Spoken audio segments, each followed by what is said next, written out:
Sahara desert ने अपने आप को बहुत बदल लिया है। कभी ये भी जिंदगी से भरपूर और सरसब्ज हुआ करता था।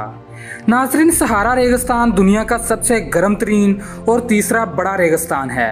पहले नंबर पर अंटार्कटिका और दूसरे नंबर पर आर्टिक बड़े सहरा हैं। नॉर्थ अफ्रीका में वाक़या इस सहारा डेजर्ट का रकबा 92 लाख मरबा किलोमीटर बनता है, जो कि तकरीबन चाइना के रकबे जितना बराबर है। नाज़रीन, ये सहरा दुनिया में सबसे गर्म तरीन होने का लक़ब भी पाता है। औसत सालाना दर्जा हरारत 30 डिग्री सेल्सियस रहता है, जबकि ज़्यादा से ज़्यादा 58 डिग्री सेल्सियस तक भी रिकॉर्ड किया गया है।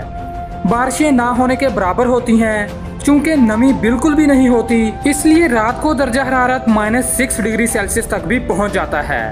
बर्फबारी भी होने लगती है, लेकिन ये पहाड़ी इलाकों में ही देखने को मिलती है। यूँ हम कह सकते हैं कि रात को सहारा डेजर्ट दुनिया के कई इलाकों से सर्द तरीन और दिन को गर्म तरीन इलाकों में शुमार होता है। नाज़रीन, कुछ लोग सोचते हैं कि सहारा में सिर्फ रेत ही रेत है, लेकिन ऐसा बिल्कुल भी नहीं है और ना ही ये हमेशा से ऐसा था। आइए नाज़रीन, सहारा डेजर्ट की तारीख जानने की कोशिश करते हैं। जैसा कि हम पहले भी जिक्र कर चुके हैं कि सहारा ने अपने आप को बहुत बदल लिया है। कभी ये भी जिंदगी से भरपूर और सरसब्ज हुआ करता था। दरख्तों की कई किस्म के अलावा कई जानवरों का मस्कन भी था। यहाँ आपको बताते चलें कि आर्कियोलॉजिस्ट को सहारा से ऐसी पेंटिंग्स मिली हैं जिन पर मुख्तलिफ जानवरों की तस्वीर बनी हुई थीं। पत्थरों पर बनी हुई इन तस्वीर में ऐसे जानवर थे जो पानी के बगैर जिंदा रह ही नहीं सकते थे। इसके अलावा भेड़ों की तस्वीर भी पत्थरों पर बनी हुई थी। मतलब सहारा हमेशा से ही ऐसा नहीं था।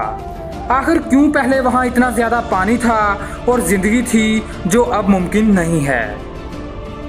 आर्कियोलॉजिस्ट सहारा डेजर्ट के सरसब्ज दुरानिये को ह्यूमिड पीरियड का नाम देते हैं। चूंकि जमीन अपना ऑर्बिट बदलती रहती है, तो इसी वजह से नॉर्दर्न हेमिस्फीयर तकरीबन 4 से 8% ज्यादा सूरज की एनर्जी का वसीला बना। इसी वजह से ये इलाका गर्म हो गया और जब कोई भी हेमिस्फीयर गर्म होता है तो ताकतवर हवाएं उसकी जानब चलने लगती हैं और इन्हीं हवाओं की वजह से बारिशें आने लगती हैं। इसी वजह से आज का बंजर रेगिस्तान कल का खूबसूरत सरसब्ज इलाका था। इन्हीं बारिशों की वजह से वहाँ पानी के बड़े बड़े ज़खायर जैसा कि दरिया वगैरह भी बन गए थे। नाज़रीन, आर्कियोलॉजिस्ट ने तहकीक के दौरान कई जानवरों के नमूने भी पाए। इनमें मछलियों के बकाया जात भी थे, जिसका मतलब है कि वहाँ वाकई पानी के ज़खायर मौजूद थे। लेकिन ऐसा हमेशा ही तो नहीं रहना था। आज से 5000 साल पहले ज़मीन ने ऑर्बिट बदला और सहारा में सूरज की रोशनी कम होने से बारिशें भी कम होती गईं और यूं आहिस्ता आहिस्ता कल का खूबसूरत सरसब्ज इलाका आज का सबसे बड़ा गर्म तरीन सहरा बन गया। नाज़रीन, जियोलॉजिस्ट का ख्याल है कि कभी ना कभी फ्यूचर में सहारा दोबारा सरसब्ज बन जाएगा। अब भी इस सहरा में रेत के अलावा पत्थरों के पहाड़, आम पहाड़ और खुश्क वादियाँ मौजूद हैं।